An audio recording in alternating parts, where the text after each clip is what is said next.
welcome to my channel.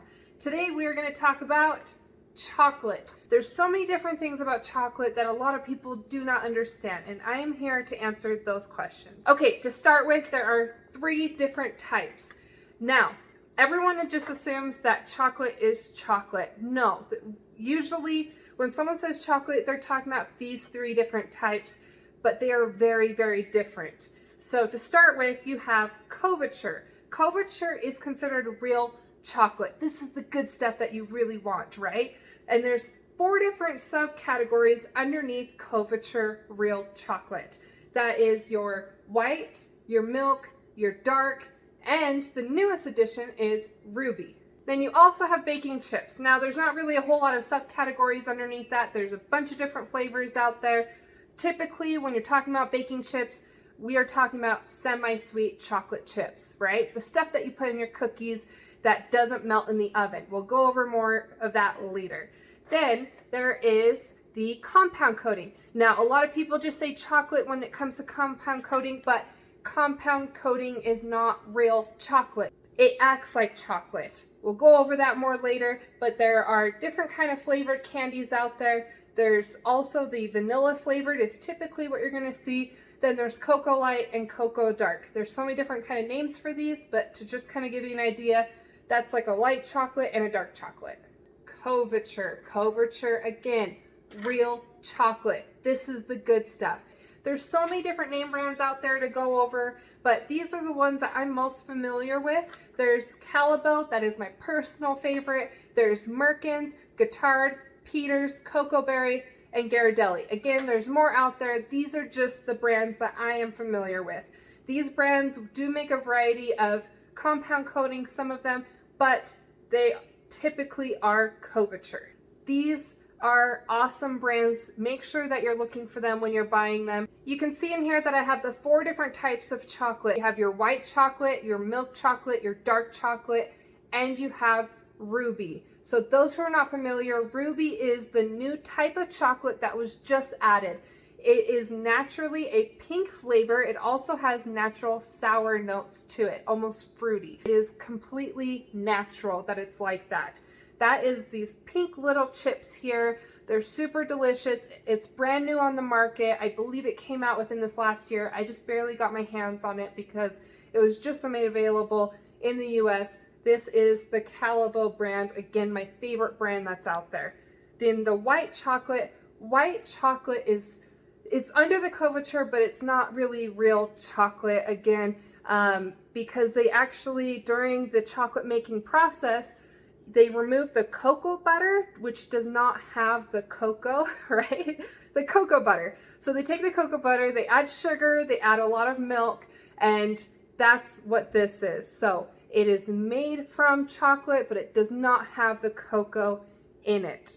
Then you have your milk. So this is, your chocolate, but it has milk and sugar added to it again, but it still has the cocoa in it, unlike the white chocolate. Then you have your dark chocolate. So dark chocolate typically does not have milk and sugar added to it. The darker it gets, the less likely chance that it has that stuff added to it. So this is very dark chips.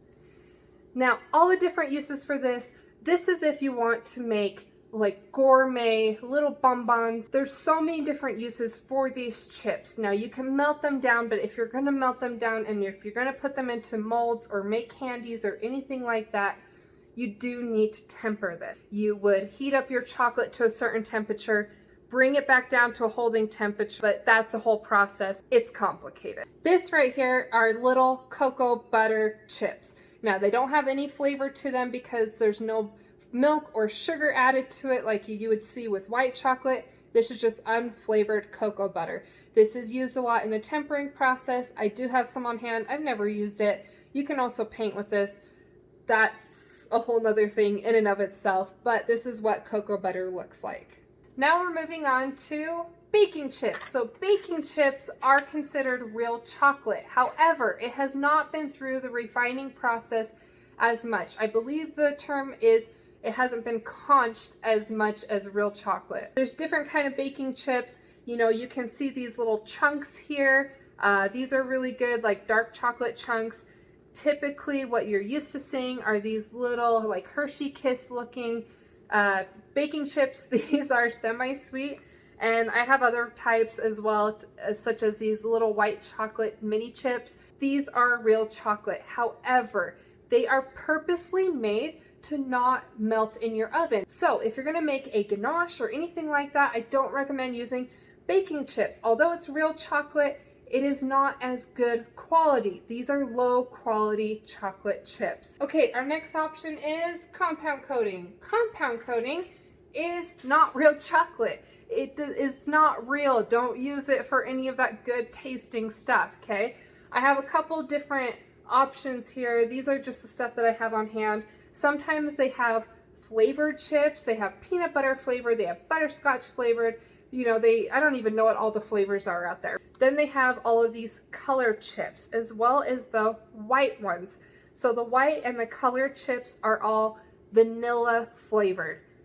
They're not really for taste. They're more for, you know, decorations or cheap little candies that you want to make your neighbors for Christmas time or anything like that.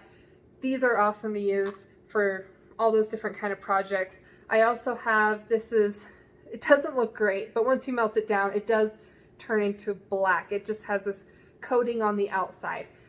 This is also vanilla flavored. Then there's Cocoa Light and Cocoa Dark. So Cocoa Light and Cocoa Dark are chocolate flavored candy. Again, not real chocolate, but the chocolate flavored candy, the light is like a milk, and the dark, it's not bitter like a real chocolate. The dark cocoa or Cocoa Dark or whatever it's called, that one is, you know, it's a more intense cocoa flavor, but not bitter. Now that we've gone over those 3 different types, it's my tool time. What kind of tools should you use when you are working with chocolate? Obviously, you need a thermometer, but there's so many different types out there.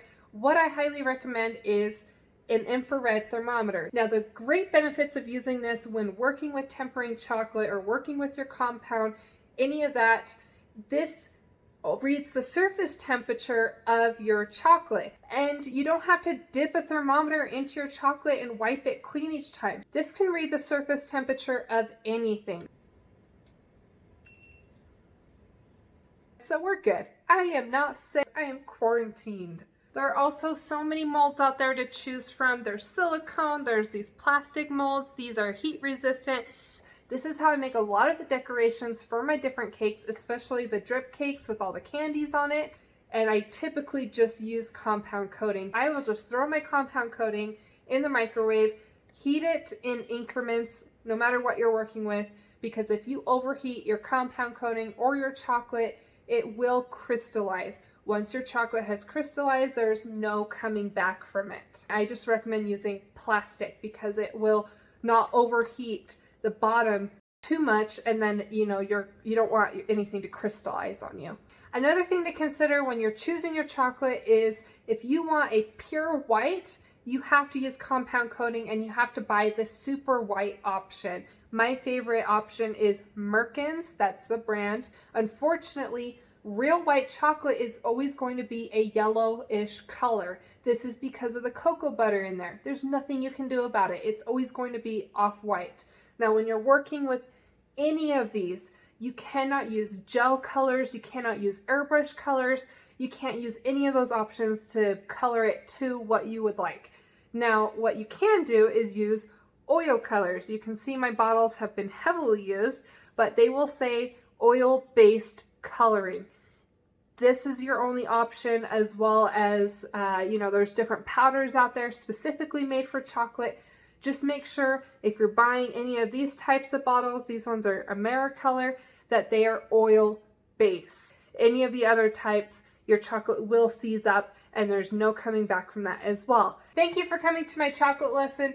Obviously, there's so much more that I didn't even cover today, but this gives you a brief idea of all the different options out there. Make sure when you're shopping for chocolate that you know what you're looking for. If you want any of the good stuff like Couverture, those are typically not found in your grocery store. I recommend going to a chocolate supplier. Let me know if there's anything I missed. If you have any questions, drop it below. make sure that you're hitting subscribe, make sure that you're following me. Go check out my Instagram. It's sugarrush.ut, and hope to see you guys around again. Thank you. Happy quarantine.